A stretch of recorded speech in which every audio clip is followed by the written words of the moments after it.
Mga master, okay lang bang? Huwag niyong skip ang mga ads sa aking mga video kung okay lang mga master. Salamat sa solid na suporta po. Yon, what's up mga masters? Nandito na naman tayo sa panibagong araw, panibagong kabanata na naman ang pagsasama-samahan natin ngayon guys.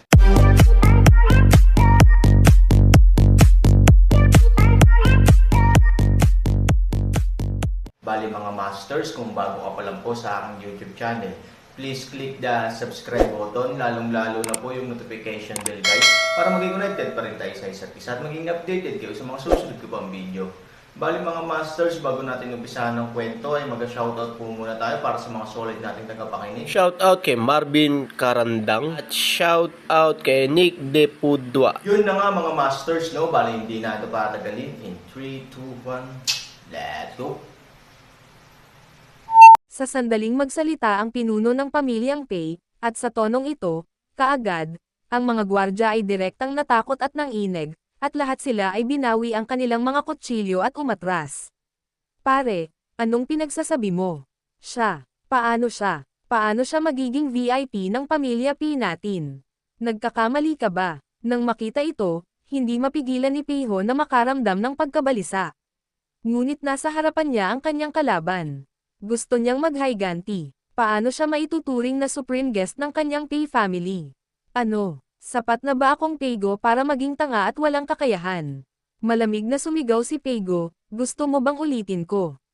Si Han Sanchen, ang pinakamataas na panauhin ng aking pamilyang Pei, si Peiho, naiintindihan mo ba?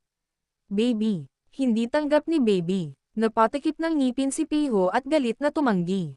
Hindi tinanggap. Malamig na ngumiti si Peigo, kung hindi mo ito tatanggapin, kailangan mong tanggapin.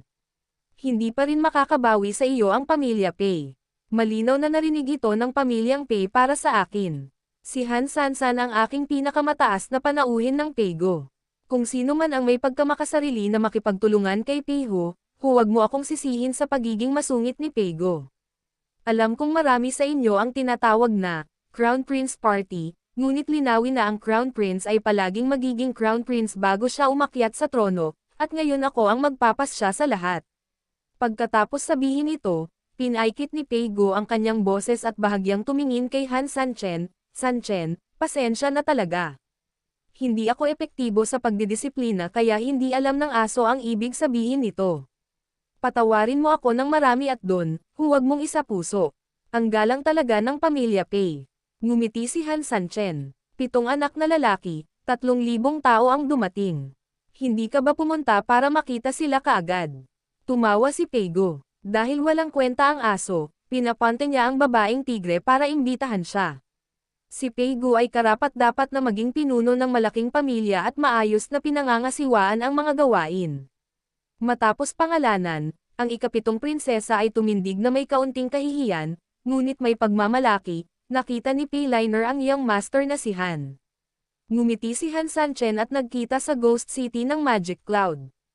Bagamat ito ay pag-alit, talagang tinulungan niya ang kanyang sarili ng palihim. Oras na para makatakas siya sa unang pagkubkob sa lungsod. Bagamat kalaunan ay nag-utos si Peigo na salakayin ang kanyang sarili, si Han Sani ay palaging kaibigan ng P-Liner. Hindi banggitin, ngayon ang dalawang panig ay nagiging pakikipagkaibigan, na dapat may ugnay sa P-Liner. Si Han Sanchen ay natural na mas tapat sa kaibigang ito. Oras na para umalis. Hindi ko inaasahang magkikita pa kami ng ganoon kaga. Tumawa si Han Sanchen. Masayang ngumiti si P-Liner, sumulyap kina Ivory at Zeking, at bahagyang yumuko bilang pagpupugay.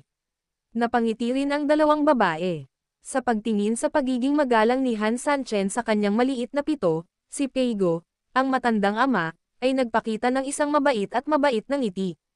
Hindi bababasa, maaari itong ipakita na ang relasyon sa pagitan ng kanyang maliit na pito at Han Sanchen ay talagang pambihira. Kier, kung VIP ang namumuno, huwag kang tatayo sa pinto. Bilisan mo na yayain mo sila sa mansion, sabi ni Peigo. Ngumiti si P-Liner at tumingin kay Aaron, na bigla si Xiaoqi, 3, mangyaring pumasok sa loob. Pagkatapos nito, bahagyang yumuko si P-Liner upang manguna, dinala ang Aaron kasama si Peigo, at ang 5 tao ang nanguna sa pagpasok sa bahay. Pagkatapos, Maraming senior executive ang sumunod at dahan-daang naglakad patungo sa banquet hall. Si Peiho, na orihinal na pinakabisi at pinakamasipag na mananakbo, ay hindi sumunod. Nakatayo siya sa pintuan na nanlumo at direktang sinuntok ang frame ng pinto. Masyado talaga siyang masuwayan. Masaya siyang i-welcome ang VIP sa loob ng mahabang panahon, ngunit sa huli, siya pala ang kanyang fucking enemy, na talagang nagpa-depress sa kanya. Hindi pumasok si Peiho, at natural na hindi pumasok ang ilang tao sa party ng Crown Prince. Bagamat si Peigo talaga ang may-ari ng pamilya ngayon at may kapangyarihan, si Peiho ang may-ari ng hinaharap. Sa makatuwid, kung isa sa alang-alang ang hinaharap, maraming tao ng partido ng korona ng prinsipe ang sumusuporta pa rin kay Peiho. Hoy, ang Panginoon ng aming pamilyang Pei ay mukhang matanda na at makulat pa nga. Akala ko ang VIP na ito ang Panginoon ng puwersang iyon, ngunit hindi ko inaasahan. Siya ay isang batang Terran na wala lang. Tama, ang mga kaapu-apuhan natin ngayon ay kailangang mag-grovel sa anak ng isang lahi ng tao at batiin ang isa't isa ng nakangiti. Nakakainis talaga. Don't worry, child. We all fully support you. Hindi ko alam kung ano ang intensyon ng master. Itinuring niya si Han Sanchen bilang panauhing pandangal. Isa ba itong bukas na kaaway na may puwersang iyon? Ano ang ginagawa niya? Ito ba ay magdadala sa ating pamilya Tao sa isang mapanganib na teritoryo? Kung pinamumunuan ng kaaway ang mga tropa sa teritoryo, saan pupunta ang aking pamilyang Pei? Anak, sa pribado, hindi mo maaaring hayaang sumakay sa iyong ulo ang kaaway ni Han Sanchen, at sa publiko, hindi mo maaaring ilagay sa panganib ang pamilya ko. Pumasok tayo at makipag-ayos sa kanya. Ang mga salita ay nahulog, at lahat ay tumugon. Nang marinig ang mga salitang ito, biglang kumislap ng gintong liwanag ang nanlulumong mga mata ni Peiho. Sa sumunod na segundo, tumanggo siya ng mariin at inakay ang mga tao sa banquet hall. Storytelling channel sa YouTube. Sa banquet hall, nakaupo lang ang lahat. Mayroong 12 ng mga mesa ng banquet, at ang 3,000 tao ng Han ay natural na inanyayahan sa pangunahing mesa. Sa mga karaniwang araw, kahit na si Pei Liner, na siyang ikapitong prinsesa, ay biological na anak ni Peigo, palagi siyang nakakaupo sa guest table dahil hindi siya pinapaboran. Gayunpaman, ngayon, siya ay hindi sinasadyang naayos na umupo sa pangunahing mesa, na maaaring inggit sa maraming babaeng Pei. Ito ay isang buhay na halimbawa ng kung ano ang ibig sabihin ng lumipad sa mga sanga at maging isang phoenix. Sa pangunahing mesa, bilang karagdagan sa 7 prinsesa, mayroong ilang magagandang babae, na napakabata at dapat ding anak ni Peigo. Gayunpaman, gusto lang magpakilala ni Peigo, ngunit nakita niyang nagmamadaling pumasok si Peiho kasama ang isang grupo ng mga prinsipeng tao. Nang makita ang momentum, si Peigo ay nakaramdam ng matinding pagkakamali, nakasimangot na galit, tumingin kay Peiho ng malamig, at sumigaw, "Hindi ba kayo tinuruan ng aking ama ng kagandahang asal sa handaan? O gusto mo bang magrebelde?" Si Peiho at ang kanyang partido ay dumating sa Peigo at iba pa at tumigil. Medyo malamig ang mukha ni Peiho. Binati niya ang kanyang ama at sinabing, "Ama, si Peiho ay tapat sa pamilya at anak sa kanyang ama. Ang mga bata ay hindi kailanman mangangahas na gumawa ng anuman laban sa batas. Wala akong ibig sabihin sa pangunguna sa isang grupo ng mga tao, ngunit gusto kong magtanong." Bahagyang kinagat ni Peigo ang kanyang mga ngipin, sinusubukang pigilan ang kanyang galit, magtanong. "Pinarangalan ng aking ama si Han Sanchen bilang panauhing pandangal. Nangangahulugan ba iyon na ang ating pamilyang Pei at ang mga puwersa na orihinal na nagtutulungan ay ganap na naghiwalay, at naging mga kaaway pa nila?" "Pei ha daw. So ano?" Malamig na sabi ni Peiho. "Pare, ang iba ay maaaring magkaroon ng daan-daang libong tropa, at sa parehong oras, sila ay malalim ang ugat. Naisip mo na ba kung gaano kadelikado ang magiging pamilya natin sa Tao? Sa madaling salita, magdadala pa ito ng kapahamakan sa aking Pei, pamilya." Sa sandaling lumabas ang pahayag na ito, maraming mga taong naruroon ang nagulat, at ang tinig ng talakayan sa ilalim ng entablado ay tahimik din sa mga oras na ito kakanyahan. Daan-daang libong straw bag ang matatalo rin sa libu-libong elite. Gayun din, bilang may-ari ng pamilyang Pei, mayroon akong sariling mga pagsasaalang-alang tungkol sa kung ano ang gagawin. Mukhang hindi na kailangang magpaliwanag ng malinaw sa iyo. Malamig na sabi ni Peigo. Natural, hindi kailangang ipaliwanag ng ama ang mga bagay-bagay sa anak, ngunit ang kapangyarihan ng Pamilya Pei ay sama-samang pagmamay-ari ng Pamilya Pei. Hindi ba dapat bigyan sila ng paliwanag ng ama? Pagkuha ng basura bilang panauhing pandangal at pakikipaglaban sa mga dakilang puwersa, natatakot ako na ang hakbang ng aking ama ay hindi makapagpatahimik sa puso ng mga tao. Malamig na ngumuso si Peiho. Malamig ang mukha ni Peigo at galit na sambat, bastos ka, tinuturuan mo ba akong gumawa ng mga bagay-bagay?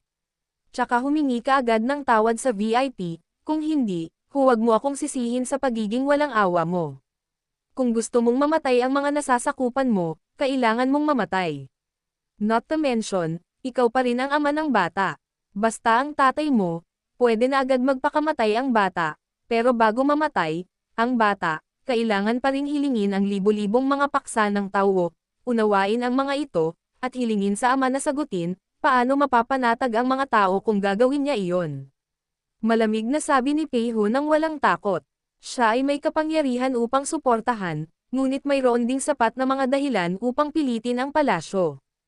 Ayon sa kanyang budget, ang pinakamasamang resulta ay ang kanyang ama ay kailangang ikompromiso ang kanyang sarili, at ang pinakamahusay na resulta ay maaari niyang samantalahin ito upang makakuha ng prestihiyo at magkaroon ng mas malalim na pagkaunawa sa hinaharap na master. Kahit na, umakyat sa trono sa lalong madaling panahon. Ang mga salita ng prinsipe ay makatwiran.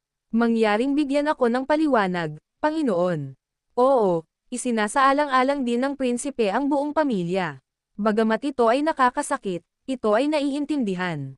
Mangyaring ipaliwanag ito ng detalyado. Sinamantala rin ito ng maraming mga prinsipe upang maglagay ng mga nakapout na salita sa ibaba, na pinipilit si Gong Peigo. Nang makita ang ganoong sitwasyon, sumimangot si Peigo, at ang kanyang puso ay nababalisa at nagagalit. Ang may-ari ng bahay ay palaging gumagawa ng mga bagay ng may paghuhusga, at kailangan niyang ipaliwanag ito sa iyo. Ano ang problema mo? Yes, the master is supreme. How can you allow you to question here? Nasaan ang bodyguard? Ibagsak mo ang lahat ng mga traidor at rebelding ito.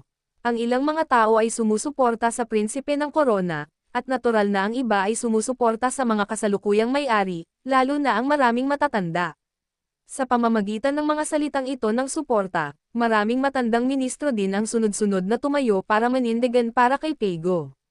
Bagamat kinuha ng mga gwardya ang utos, nag-atubili sila sandali. Sa isang banda, sila ang matandang may-ari at ang magiging may-ari. Hindi nararapat na makinig sa sinuman, ngunit tila hindi nararapat na makinig sa sinuman. Gayunpaman, sa oras na ito, sinabi ni Peigo, tumigil ka. Ang boses ni Peigo ay agad na nagpakalma sa buong eksena. Bilang ulo ng pamilya, nananatili pa rin ang dignidad ni Peigo. Walang naglakas loob na tumugon kapag siya ay umuungal. Sa isang bahagyang pag-alis, alam ni Peigo na talagang mauunawaan ng mga tao sa party ng Crown Prince ang sakit na punto. Bagamat hindi niya kailangang ipaliwanag kung ano ang ginawa niya sa sinuman, ang damdamin ng mga tao ay tumaas sa kasalukuyan. Bagamat walang problema ng walang paliwanag, ito ay palaging magbubunga ng masamang epekto. Noong una akong bumalik sa lungsod, libo-libong elite lang ang natanggap ko. Hindi ka ba nagtataka kung nasaan ang 100,000 elite na sumunod sa akin? Naisip ito ni Peigo at ngumiti ng mapait. Bagamat pagkatapos ng labanang ito, hindi nawala ang lahat ng pamilya Pei, at nakuha ang pagkakaibigan ni Aaron. Gayunpaman, mula sa aspeto ng pakikipaglaban ng mag-isa, naisip niya ito ng masakit. Pagkatapos ng lahat sila ay 100,000 bata. Binanggit ni Peigo na maraming tao ang nagbigay pansin dito. Akala ko na natili ang mga piling tao sa hangganang bayan, ngunit sa pakikinig sa mga salita ng Panginoon, tila may ibang kahulugan ito. Oo, Master, anong nangyari sa 100,000 elite? Maraming tao ang magiging kakaiba dito. Anuman ang kampo. Ngumisi si Peigo, ilang araw na ang nakalipas, pinamunuan ko ang 100,000 elite at bumuo ng 400,000 na hukbo na may 300,000 elite ng kabilang panig. Naniniwala ako na kahit hindi ka lumahok sa digmaan, narinig mo man lang ito. Paulit-ulit na tumango ang lahat. Ang problema ay halos matalo kami noong oras na para salakayin ang lungsod. Sa sandaling lumabas ang pangungusap na ito ay magaan ngunit mabigat, at ito ay mas parang isang mabigat na bomba, diretso sa karamihan. Natahimik ang mga tao, ngunit agad itong kumulo. Ano ang sinasabi ng may-ari? Ang 400,000 na nagkakaisang hukbo ay sumalakay sa lungsod at natalo. Imposible ito. Hindi ba't kalokohan yan? Hindi ganoon kadali ang pag-atake sa isang maliit na lungsod na may 400,000 tropa. Gaya ng sinasabi ko, hindi na kailangan ng iba. Tanging ang ating 100,000 elite lang ang direktang kukuha kay Huang Long. Maaari itong talunin, masyadong exaggerated. Sa pagtingin sa mga taong nakatingin sa isa't isa, bumantong hininga si Peigo at umiling. Siya mismo ay hindi naniniwala dito, ngunit kailangan niyang paniwalaan ito kung hindi siya maniniwala pagkatapos ng isang bagay na personal na naranasan. Totoo ito, sinabi ni Peigo, ang lalaking nagbabantay sa lungsod ay si Han Sanchen. Gusto kong itanong, kwalipikado ba itong talentong taong ito na maging panauhin ng aking pamilya Pei? Sa sandaling lumabas ang pangungusap na ito, maraming tao ang tumanggo ng sunod-sunod. Malinaw na ang isang tao na makakagawa ng napakagandang tagumpay laban sa 400,000 hukbo na may kaunting lakas lamang ay talagang kwalipikadong maging panauhin ng kanyang pamilyang Pei. Nang tumingin sa mga taong tumatango, sumimangot si Peiho, "Ama, ito ba?" Namuo ang mukha ni Peigo, at galit na tinitigan niya si Peiho, "Anong gusto mo?" "Pare, siya ang kalaban natin, 100,000 elite ang namatay sa pagkubkob. Ibig sabihin, siya ang mamamatay tao na pumatay sa 100,000 nating mga anak. Maari natin siyang kunin. Paano natin pag-uusapan ang mga bisita?" Malamig na sabi ni Peiho. "Reckless anak, alam mo ba kung ano ang pattern?" Sinabi ni Pei Guleng, "Bukod pa, ang pakikipaglaban sa larangan ng digmaan ay hindi pasasalamat at hinanakit. Kung ikaw ay ganito, ang mundo ay naging palayok na ng lugaw." Gustong pabulaan na ni Peigo, ngunit umiling ang lahat sa paligid. Alam niya na ang argumento ay hindi gaanong mahalaga. Instead, he sneered, "Well, let's not talk about the 100,000 wrong souls for the time being. Since my father talked about the pattern, let's talk about the pattern. Everyone starts from the interests. Kung gayon gusto kong tanungin ang aking ama, ano ang mga pakinabang ni Han Sanchen ngayon? If I remember correctly, Han Sanchen, a VIP, was just a waste now. Maaari mo ba kaming tulungan na huwag sabihin na ngayon ay kailangan na naming sumipsap ng aming dugo at mag-aksaya ng aming mga mapagkukunan?" Ito ang tinawag ng aking ama na pattern. Sa pagtingin sa kabilang panig, kahit na ang digmaan ay natalo ng 300,000, ito ay isang mababaw na pinsala, hindi isang pangunahing pinsala, ama, pattern. Ang mga salita ay puno ng provokasyon at paghamak, at ang mga ngipin ni Peigo ay nag-igting sa galit. Sa pamilyang Pei na ito, walang naglalakas loob na makipag-usap sa kanyang sarili sa ganitong saloobin, ngunit ginagawa ito ng kanyang pinakamamahal na anak, na talagang nakakainis. "Bakit?" sabi ng ama, "pero gusto mo bang patulan ang bata? Maaari mo pang patayin ang bata kahit mag-away kayo. Walang pagsisisi ang bata, ngunit kung paano ipapaliwanag ng ama ang pamilya Pei at lahat ng mga ninuno, mangyaring isaalang-alang para sa sarili mo." Nasaktan si Peigo at walang masabi. Gusto niyang lumaban ng galit, ngunit hindi niya magawa sa lahat ng oras. Nanginginig lang siya sa orihinal niyang galit. Gayunpaman, sa oras na ito, isang figure ang biglang tumabi kay Peigo. Bago pa ito maaninag ng lahat, isang sampal na malakas ang sinampal sa mukha ni Peiho. Yun na nga mga masters, no? Bali panibagong kabanata na naman yung natapos natin ngayong gabi. Muli, maraming salamat po talaga sa walang sawang suporta po sa aking YouTube channel na talagang inaabangan nyo po ang bawat upload ko po. Bali mga masters, magkita-kita ulit po tayo bukas ng gabi at ngayon po ay magpapaalam po muna tayo. Bali mga masters, bye-bye!